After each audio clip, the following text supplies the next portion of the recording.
Donc, dans le cadre de binders chimiques et biologiques, c'est une application pas rêvée, mais utile.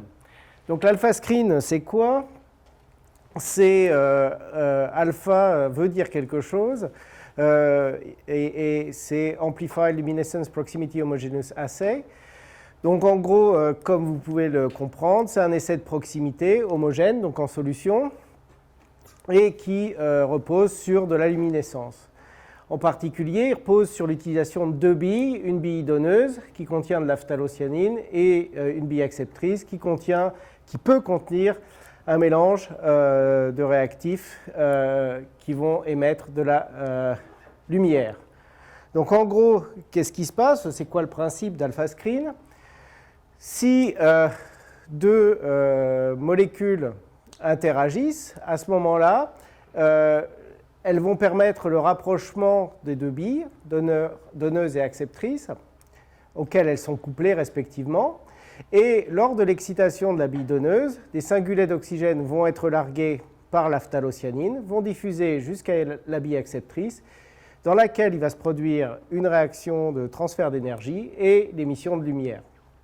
En gros, c'est le principe d'AlphaScreen. Bien sûr, il faut que ce rapprochement soit suffisamment proche pour avoir une distance entre les deux billes qui soit au maximum de 200 nanomètres. Donc il y a une véritable flexibilité, je dirais, de l'essai, et l'interaction entre des structures d'assez grosse taille peut être mesurée. Alors, les applications, et c'est ce dont je vais vous parler aujourd'hui principalement, peuvent se faire sur des protéines avec l'utilisation d'anticorps, de la détection de modifications post-traductionnelles, des interactions protéine-protéine, et je finirai en parlant des aptamères. Donc, après l'utilisation qu'on a fait d'AlphaScreen, qui date maintenant d'à peu près un peu moins de 15 ans, c'est quand même, on a pu déterminer ses forces et ses faiblesses. Donc c'est un essai qui est homogène. Homogène, il n'y a pas de lavage, donc on peut gagner du temps. C'est excessivement flexible, c'est-à-dire qu'on peut appliquer à toutes sortes d'applications, et vous en verrez quelques-unes après.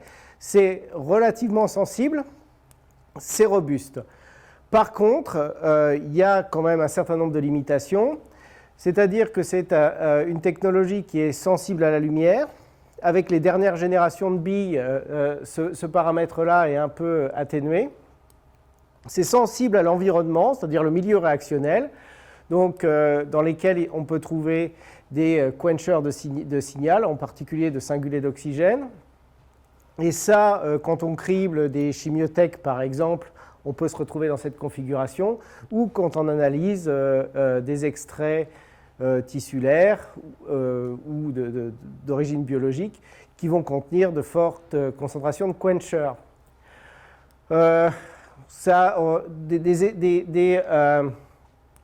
D'autres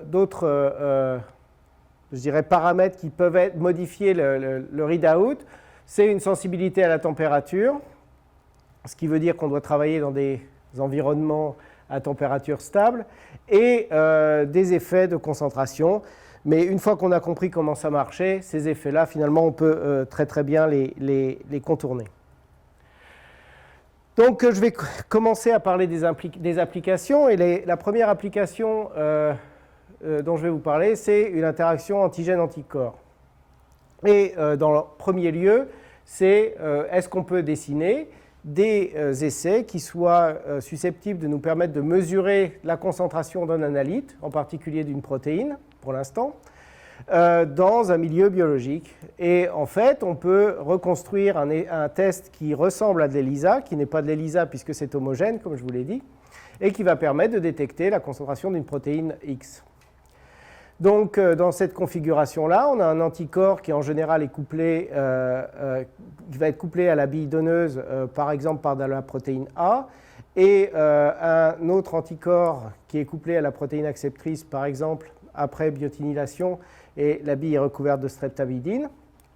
Et ça permet d'aller détecter la protéine, l'analyte, par une réaction de sandwich assez classique. Donc ça, c'est des choses qu'on a mis en place dans le laboratoire avec la détection de la quantité de la protéine ERK, phosphorylée, avec un anticorps spécifique qui détecte phospho-ERK et un anticorps spécifique qui détecte ERK. Et ça, on l'a fait dans des tumeurs humaines de carcinome hépatocellulaire. Et les résultats sont présentés là. Donc même si la différence n'est pas significative, on est capable de le faire.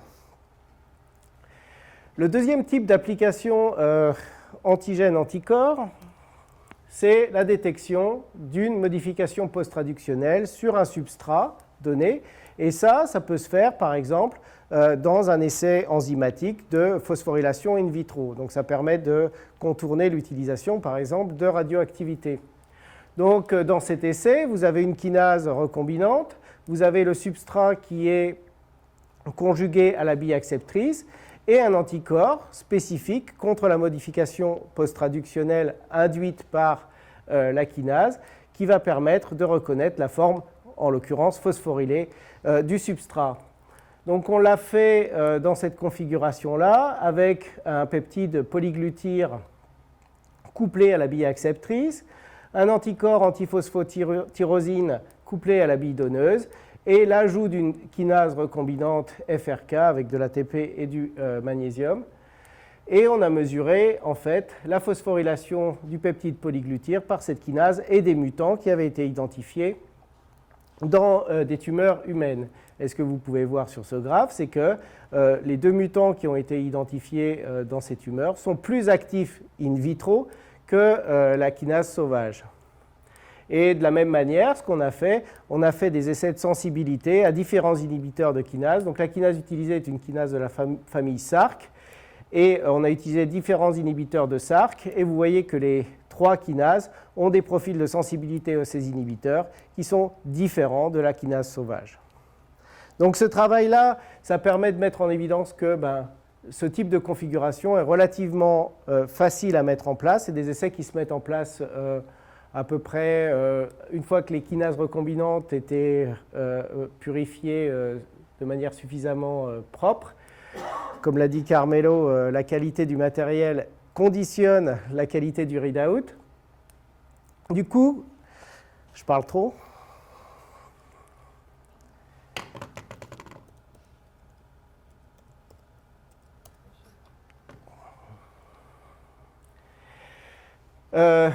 Ce type d'essai a été mis en place à peu près en 1 semaine et demie à 2 semaines.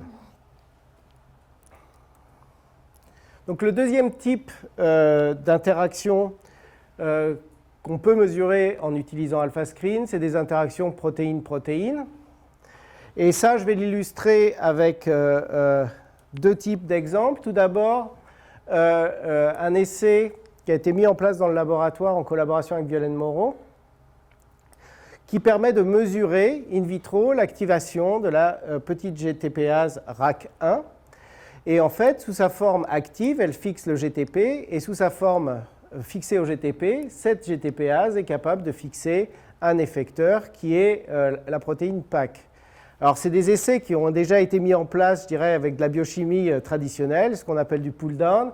Donc, la protéine PAC est produite sous forme de GST, incubée avec un LISA cellulaire, précipité avec des billes de cépharose glutathion, et la quantité de RAC active détectée par immunoblot.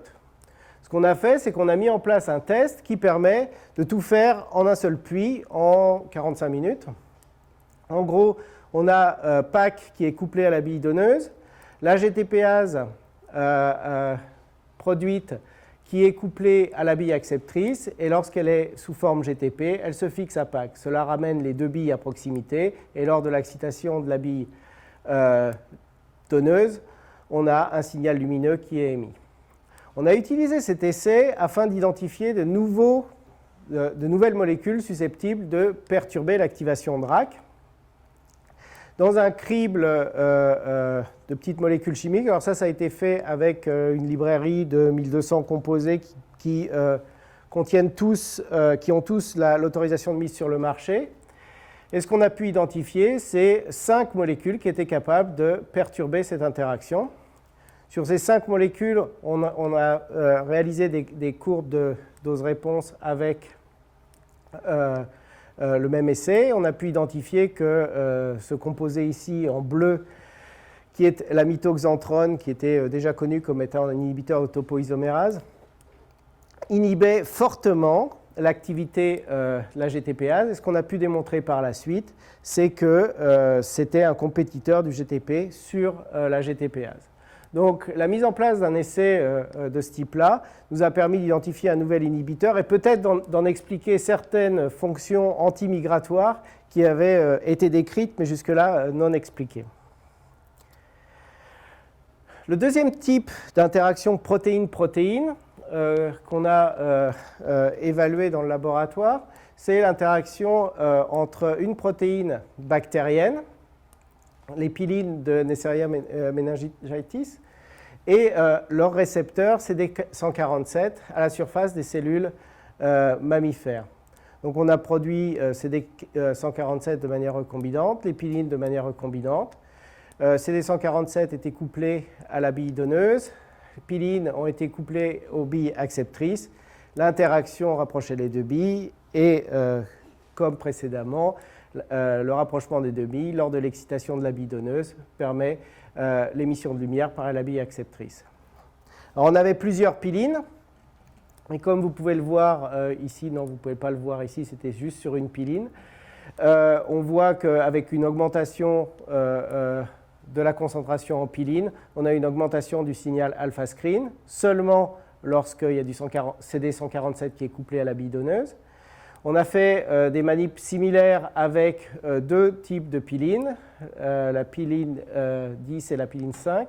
Et ce que vous voyez ici, c'est que seule la piline 5 est un binder spécifique de CD147. Et après, ce qu'on a fait, c'est des compétitions avec des anticorps spécifiques. Et ce que vous voyez dans ce contexte-là, c'est que le 11C81 est un compétiteur de l'interaction piline 5 CD147. Donc cette approche-là nous a permis non seulement de caractériser une interaction protéine-protéine, mais aussi d'identifier un anticorps susceptible de perturber cette interaction. Et enfin, je vais vous parler des interactions aptamer-RNA. Et ça, c'est un travail qui a bien sûr été fait avec Jean-Jacques Toulmé. Hein? Non, mais c'est bon, j'aurais fini. Donc l'équipe de Jean-Jacques avait mis en évidence l'interaction entre un aptamère qui s'appelait R06 et un ARN du HIV, l'ARN TAR. Et cette interaction, nous, notre objectif, en discutant avec Jean-Jacques, ça a été de dire est-ce qu'on peut récapituler cette interaction ou l'observation de cette interaction dans un essai de type AlphaScreen. Donc avec l'aide d'Eric Dose, de Carmelo, on a pu produire des formes conjuguées de R06 et de TAR qui ont permis de les coupler aux billes donneuses et acceptrices et récapituler cette interaction, comme vous le voyez là, avec des signaux qui augmentent avec des concentrations de TAR et de R06. Et ce que je vous disais tout à l'heure, l'effet en cloche à des fortes concentrations, on l'observe bien ici, où en fait, cet effet-là, il reflète la saturation d'une des billes. C'est-à-dire que lorsqu'une bille est saturée, on a un ligand qui se retrouve libre en solution et qui vient interférer avec l'interaction qui devient comme un compétiteur. On a essayé de déterminer une forme d'affinité ou un IC50 de R06 sur cette interaction. Donc là, on avait une forme libre de R06 et on a incubé des concentrations croissantes de cet aptamère dans cet essai-là et on a pu déterminer un IC50 de 17 nanomolaires en AlphaScreen. Et la question suivante qui s'était posée, c'est puisqu'on arrivait à récapituler une interaction, est-ce qu'on était capable d'utiliser l'AlphaScreen dans un processus de SELEX, c'est-à-dire de sélectionner des aptamères non pas sur la fréquence d'une représentation d'une séquence, mais sur un paramètre purement physique qui va être l'affinité pour une cible. Donc on a essayé de dessiner un screen qui faisait intervenir l'alpha screen, donc une production d'aptamères par le SELEX, un criblage des populations produites par alpha screen et l'identification d'une population dite de haute affinité, de population de haute affinité pour une cible donnée. Là, on déconvolue ces populations, identifie des clones isolés qui repassent à nouveau par alpha screen pour identifier des binders de très haute affinité et qui sont ensuite identifiés par séquençage. Et sur un tel schéma, on a pu mettre en évidence que des populations qui produisaient un fort signal alpha screen présentaient aussi des spectres de SPR signifiant leur forte affinité. Et de même, les clones isolés, alors avec un peu moins de superposition, montraient aussi une forte affinité par SPR. Donc conceptuellement, l'idée d'introduire l'alpha screen en SPR pouvait être quelque chose d'intéressant, mais avec la récupération des aptamères post-SPR, ça pourrait être fait de la même manière, je suppose, en SPR. Voilà. Donc, on peut utiliser tous les essais, j'en ai parlé dans le cas de la petite GTP ASRAC, pour faire du criblage de molécules qui vont perturber des interactions protéine-protéine ou encore d'inhibiteurs d'activité enzymatique. Et ça, c'est automatisé maintenant. Donc ça, c'est notre plateforme. Et pour finir, c'est les gens qui ont fait le travail. Donc tout le travail il a été fait sur une plateforme cellule de transfert qui s'appelle Be My Screen, par Saïd qui est ingénieur INSERM, Stéphanie et Nicolas qui travaillent sur la cellule de transfert. Vous pouvez, alors je viens juste de le rajouter parce que j'ai vu que tout le monde avait mis son site web, donc je l'ai mis aussi. Et tous les projets, ils n'auraient vraiment pas pu être menés à bien sans les collaborateurs avec qui on les a réalisés. Donc pour partir de la fin, Jean-Jacques, Eric, Carmelo et Laetitia pour le projet Aptamer. CD147 Piline a été réalisé avec Sandrine Bourdoulou à Cochin. Le projet GTPAS avec Violaine Moreau et son thésard Aurélien Bitoménard ici. Et le projet FRK avec Jessica Zuckman-Rossi à Paris. Je vous remercie de votre attention. Des questions pour Eric?